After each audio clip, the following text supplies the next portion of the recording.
Picture a quiet road in Germany in the summer of 1888.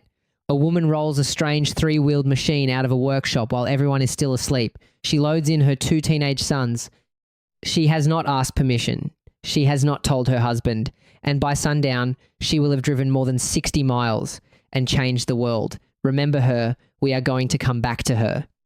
Now, if I stopped you on the street and asked who invented the car, I would bet good money you would say 2 words. Henry Ford. It feels right, doesn't it? The name is on the factory. The name is on the logo. The name is in the history lesson your teacher half remembered. There is just one small problem. It is wrong. Henry Ford did not build the first car. He did not patent the first engine. He did not even start his company until the automobile was already, frankly, kind of old. So let's rewind. Further than you think, this story doesn't start in Detroit. It starts more than 100 years earlier in France in 1769 with a man named Nicolas Joseph Cugnot. He bolted a giant steam boiler onto a cart and built a vehicle that moved under its own power. It was slow, it was heavy, and it reportedly crashed into a wall, which makes him not just the father of the self-propelled vehicle, but arguably the father of the traffic accident. Here's what most people miss. For the next 100 years, inventor after inventor chipped away at the problem. A Belgian named Etienne Lenoir built an engine that ran on gas. A German named Nikolaus Otto figured out the 4-stroke engine, the same basic design humming inside most cars today. Brick by brick, the pieces came together. And then in 1886, one man stacked them into something new. His name was Karl Benz. That January, he patented a 3-wheeled, gasoline-powered machine he called the Motorwagen. Not a converted carriage, not a steam cart, a vehicle designed from the ground up to be a car. This is the moment most historians point to, the first true automobile.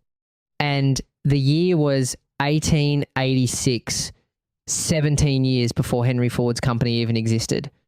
But it gets better because the Motorwagen had a problem. Nobody believed it was useful. People thought it was a noisy toy for a tinkerer, including, it seems, Karl himself, who was too nervous to really sell it. Which brings us back to the woman on the quiet road.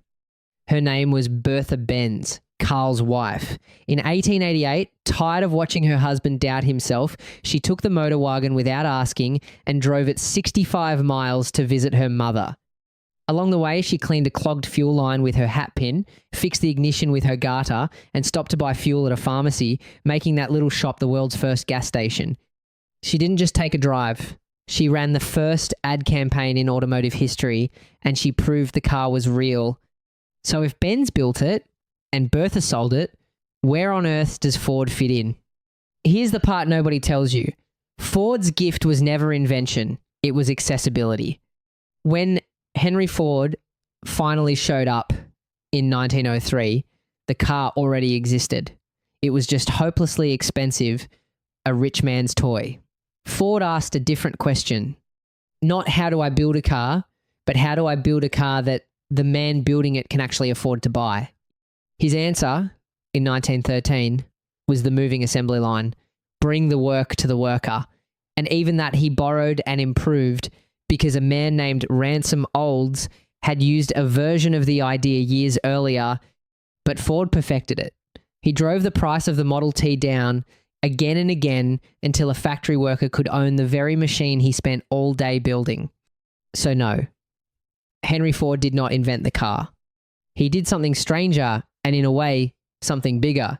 He invented the idea that the car was for everyone. He didn't give us the automobile. He gave us the road trip, the suburb, the morning commute, and the open highway. 3 things to take with you. 1, the car had no single inventor. It was a relay race that ran for more than 100 years. 2, Karl Benz built the first true automobile back in 1886. And 3, the next time one famous name gets all the credit for a giant invention, remember Bertha Benz, driving off at dawn, doing the one thing everyone else was too afraid to try.